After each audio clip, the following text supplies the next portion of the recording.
Kasayan, mag-chase ulit tayo ng Mio Sporty. Ito siya kasayan ha. Bali, kailangan mo natin siyang painitin ng mga 5 to 10 minutes.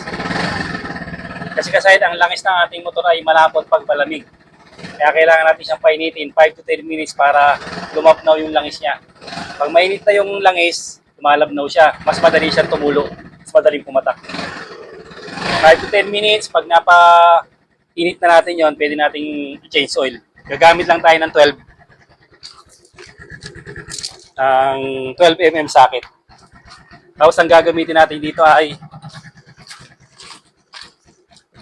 ito siya kasayan. Shell Advance ang gagamitin natin dyan. Synthetic base. Sa kahit naubos na yung ganito niya eh. Yung shell din na pangan natin. Pang gear oil. Kaya ito yung gagamitin natin. Scoby. Ayan ang gagamitin natin ha. Pag naka 10 minutes, kanina pa namin pinapainit yan para lumamig yung ano. Lumabnaw yung kanyang langis. Pag labnaw ng langis, pwede na natin siyang i-change oil. 5 to 10 minutes. Siya kasi halimbawa pwede na yan. Kasi kahit pa paano may napainit na natin. Parasan nyo lang 5 to 10 minutes lang okay na. Huwag na masyadong matagal kasi pag mainit ang mga tornilyo, baka ma-lost threadan tayo. Gamit lang tayo ng 12. Dito siya kasayan ha. Ito. Stok.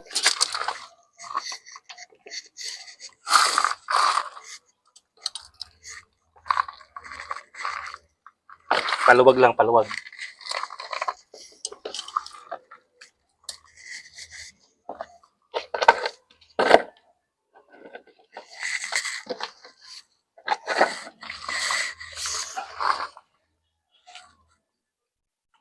Kailangan sasabihin nyo lang yung gear oil.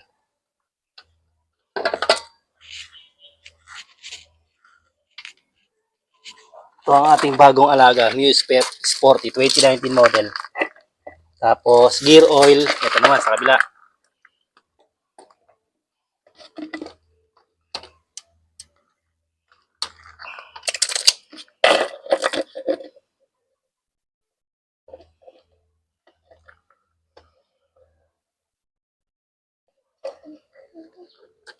Ayan, iliko mo para ano.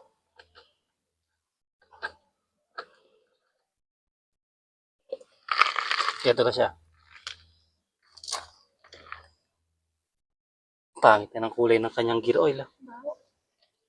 Mabaho na yung kulay. Hindi na maganda. Pati yung langis niya may ano na rin eh. Masyado na rin maitim.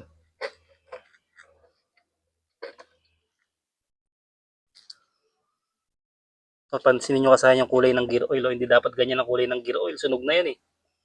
Makakasama na sa ating makina yan.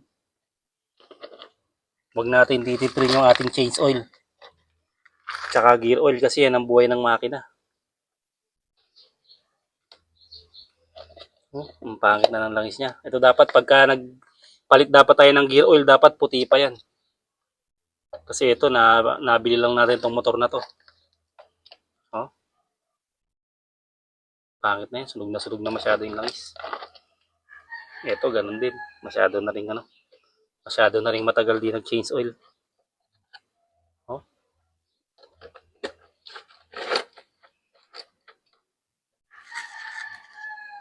Pati yung click natin, naka-ready rin tayo sa change oil sa click. Ito naman yung sa pang-click natin. Sabay-sabay na yan kahit malinis pa yung oil. Kahit malinis pa yung ating gear oil, papalitan na rin natin. Ito kasi, mapapasin mo kasi dito, may amoy na eh. Maano na yung amoy niya.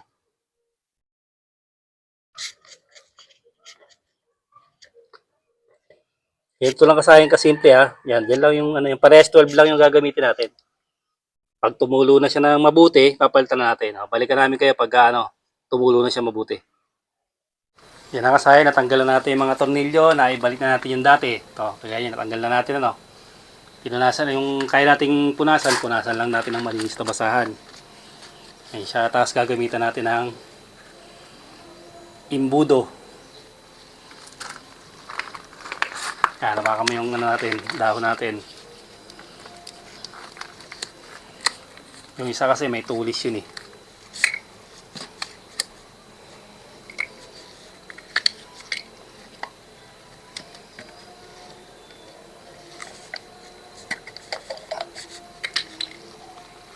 Tapos aagahan lang natin yung chainsaw sa susunod para hindi naman siya ano, patupi lang pag ganito ha, para hindi siya yan, pag ganyan lang. Hop, dahan-dahan lang. Medyo maliit yung butas na ano natin.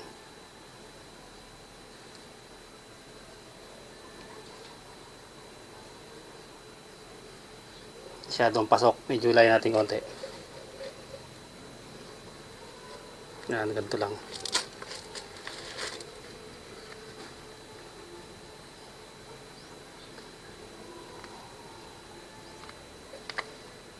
Atas mo konti yung ano, cellphone.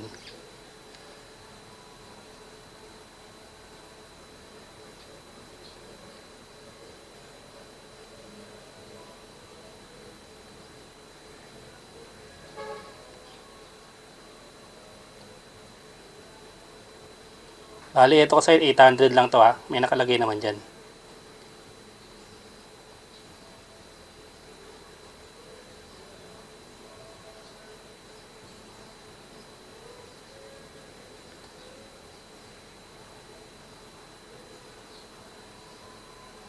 Nalatin yan po.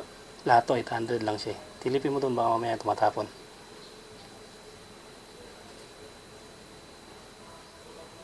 Hirap kasi mag ano, imbudo ng ganyan eh.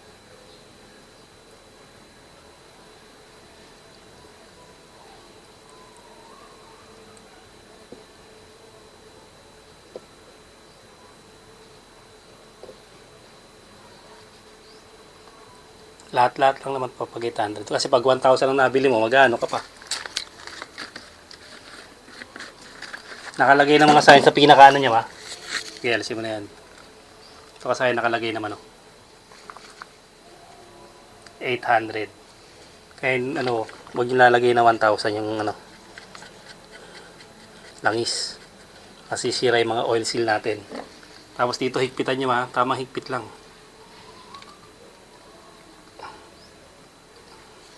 Higpitan na lang ulit natin dyan mamaya. Kailangan natin dito mas malaki yung ano eh, mas malapad yung screw, kaya piso. Piso yung panghigpit. Kasi tayo sa kabila. Dito kagandahan dito, ano lang siya. Ayan. Kailangan lang natin ng gunting.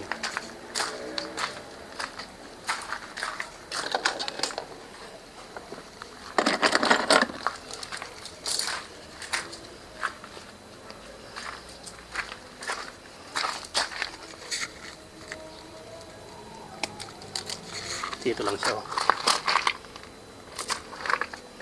Lahat lang din siya.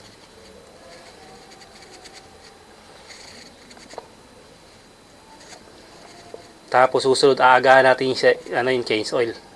Para hindi natin mahabol natin yung ganito, mahabol natin, mapalinis natin.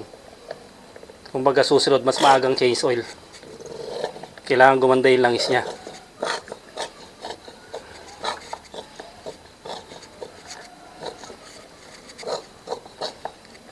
Tapos pag nagpalit tayo ng oil, palit din tayo ng ano, gear oil. Meron kasing iba hindi alam na meron pang gear oil eh. Akala ano lang eh, yung engine lang ang pinapalitan, pati yung gear oil pinapalitan din.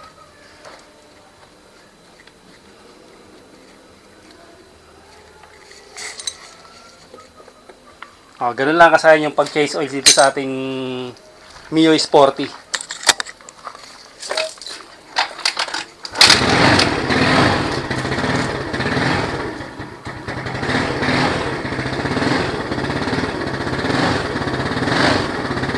Sunod, magpapalit tayo ng brake cable. Ito, sira na yung kanyang brake cable. Hanggang dito na lang mga kasayan. Salamat sa panonood.